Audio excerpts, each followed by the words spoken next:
हमारे जैसे के तो आप जो है ना बाजू पकड़ के एक के दिन में 10 बार उड़ाना दे दो, चाहे मैं बुरा नहीं मानूंगा। तो 1 नवंबर से हरियाणा के बड़े बुजुर्गों को 6000 देश में सर्वाधिक बुढ़ापा पेंशन दिलवाने का काम करेंगे। तो रोहतक लोकसभा सीट पे सबकी नजर है। पूरे प्रदेश में, पूरे देश में रोहतक लोकसभा सीट एक बहुचर्चित सीट है और सबकी नजर भी इस पे है और पूरी भारतीय जनता पार्टी का निशाना भी। रोहतक लोकसभा सीट का नतीजा चंडीगढ़ में 4 महीने के बाद आपकी अगली सरकार बनाने का नतीजा रोहतक लोकसभा सीट से निकल के जा रहा है। इसीलिए ये सीट पे सबकी नजर है।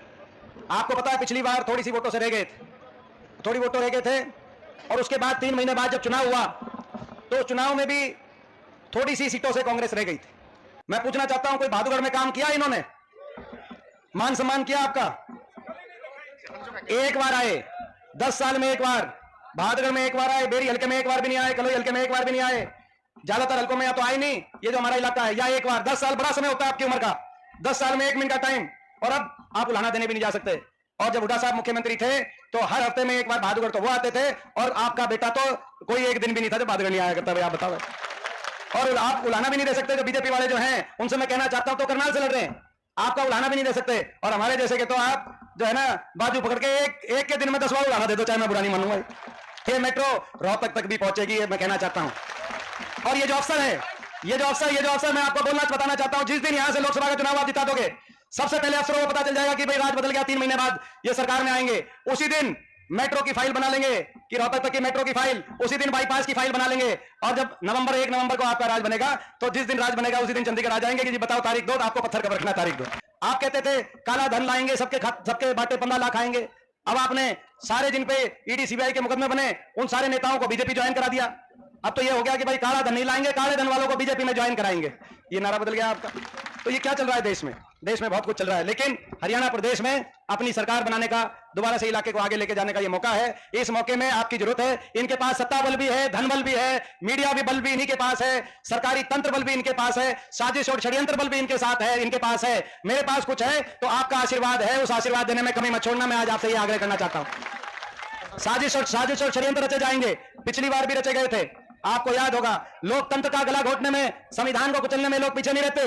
लोकतंत्र का गला कैसे घोटा जाता है उसका एक नजारा पिछले मेरे लोकसभा चुनाव में आपके इस बेटे ने अपनी नजर से, अपनी आंखों से देख लिया था कि लोकतंत्र का कैसा गला घोटा जाता है। आपने भी चंडीगढ़ मेयर की गिनती में आपने भी उस नजारा देख लिया होगा कि लोकतंत्र का गला कैसे घोटा जाता है। देख लिया कि नहीं देख लिया, मैं पूछना चाहता हूं।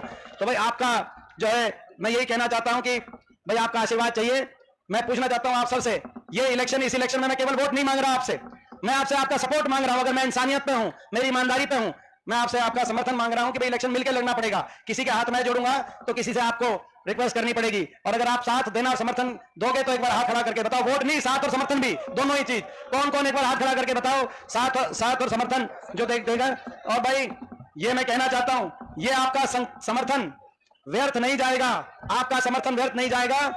दिल्ली में भी आपका नाम कहीं ना कहीं आपके मान सम्मान को ऊंचा उठाने का मैं प्रयास करूंगा। और आपका ये समर्थन हरियाणा में 4 महीने के बाद आपकी सरकार लेके आएगा हरियाणा में, ये मैं कहना चाहता हूं। सरकार बनते ही हम फैसले करेंगे। हमारे संकल्प हैं, जिस दिन हमारी सरकार बनी हरियाणा में, पहली कलम से जो बड़े बुजुर्गों की पेंशन, इन्होंने कहा कि हम समझौता कर रहे हैं जेजेपी के साथ 5100 पेंशन में, 5 साल हो गए। पूछना चाहता हूं 5100 पेंशन आई कि नहीं आई, मैं आपसे पूछना चाहता हूं। जिस दिन हम समझौता करेंगे, जिस दिन हमारी सरकार बनेगी, इनका तो समझौता एक दूसरे के साथ था, बीजेपी का, जेजेपी का, दुष्यंत चौटाला का, खट्टर का समझौता, खट्टर साहब का, दुष्यंत चौटाला का जो समझौता था, आपस का समझौता था।